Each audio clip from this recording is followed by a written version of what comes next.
Okay, now once you have the core onto the first part of the blade, take your yardstick and just cut a piece of the camping pad that is as wide as the yardstick and as long as the blade is going to be. And then take some more spray adhesive and spray that. Put it at the end of the blade. Run it along your pipe.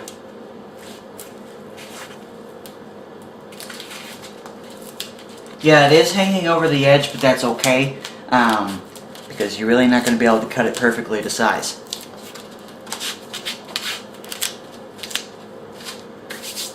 And then with the second one, do the same thing on the other side.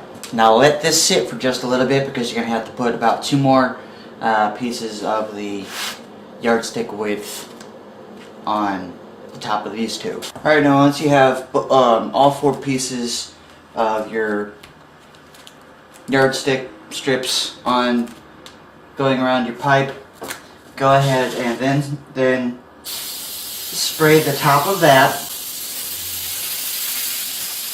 and then take the rest of the bigger piece. I like a cuts on my fingers and the adhesive hurts. And as best you can, again, center it with the pipe.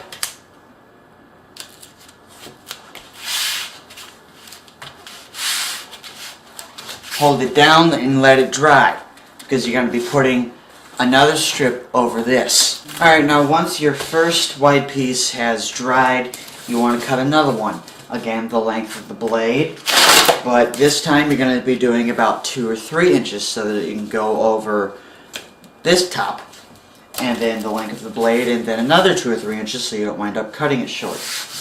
And you want to start on the side where you already started the first one, and then bring it over, and then your access is on the same side as the other one. And then let it dry for several minutes, and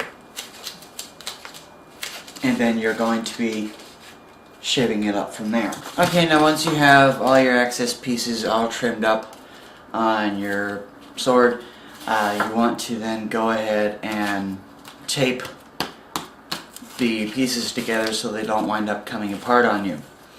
And now is the time when you can put on your guard if you want one. And the thing I like about this style of sword is because you're using the camping pad, you can make the guard look any way you want to. You can even have one that's kind of angled up, like the one that I made my friend here. You just cut off the sides of the blade and then cut the hole in your guard, put it up there, tape it down, and tape it like the rest of it. And yes, that is the hero sword from The Legend of Zelda. Now once you have everything taken care of and your guard on, you're now going to be trying to counterweight the blade. So take your bolt, stick it in there, see if that's enough weight for you. If it's not, add some more washers to it. And because the bolt isn't going to have a perfect fit on the inside of your pipe, wrap the end of it with tape. That way it's not all rattling around when it gets hit.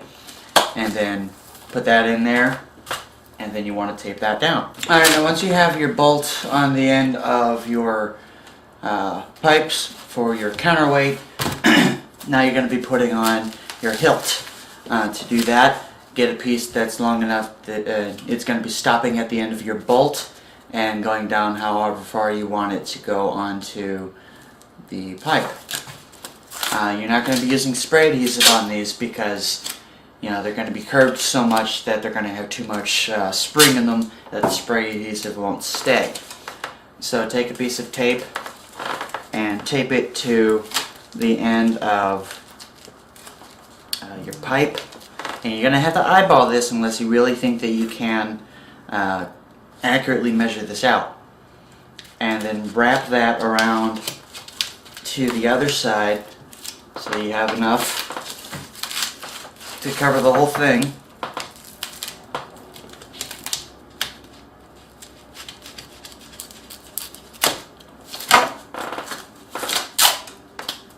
then put a good amount of tape on that so that it won't come off. Okay, now once you have that wrapped around your end, you need to cap it. Again, just like you did with the pipe insulation one, just take it and put it onto a piece of camping pad, draw your circle and cut out the disc, and then tape that onto it. Alright, now that you've got the first one capped, you're going to do it again. But this time you're going to be having the length of the first one you wrapped around it plus the 1/2 inch for the cap. And again, tape that down, cut out your pad, and cap it. Okay, now once you have the end of your sword all taken care of, then you can start going ahead and covering your blade. But if you're picky like I am and you like it to be all nice and neat at the tip of it, start on the wide sides first and take your tape and take it over the edge of the side of the blade, and then cut it off at the end, cut that into slices, and you've got your nice clean top. The reason why I've made this blade 2 inches wide is because just a regular roll of duct tape is just wide enough to cover the outside edge of the blade, so that there's one single piece going over the whole entire thing. And you just start at one side, take it up to the top, and you don't have to cut it off because it's just as wide as the blade is. And you can just take it over the top and down to the other end. And once you have your blade all covered, you can then go ahead and wrap your handle the same way you did the other two. Now, one thing that I really like about this sword, because it has a flat surface, it's a lot easier to put designs on it than it is the Fun Noodle one. You can do these on anything you have a large surface on, so it's a little difficult with that really slim one. Once you have your background color on the sword, take some colored duct tape and put it wherever that color is going to be, and take a mechanical pencil or something that you can make really light marks on the tape with. Don't use a marker or pen because you're going to have to cut that mark off perfectly, or else it's going to be showing up on your design. Once you have everything drawn on it, take your utility knife or an X-Acto knife and just score that tape. You don't have to press too hard because then you're going to be starting to cut into the foam. And once you have that all taken off, cut, you can then take off the tape you don't need, and you will get whatever it was that you were wanting on your sword. And then take some clear packing tape and just cover whatever it is you just put on there. That way, as you're using it, it won't come off.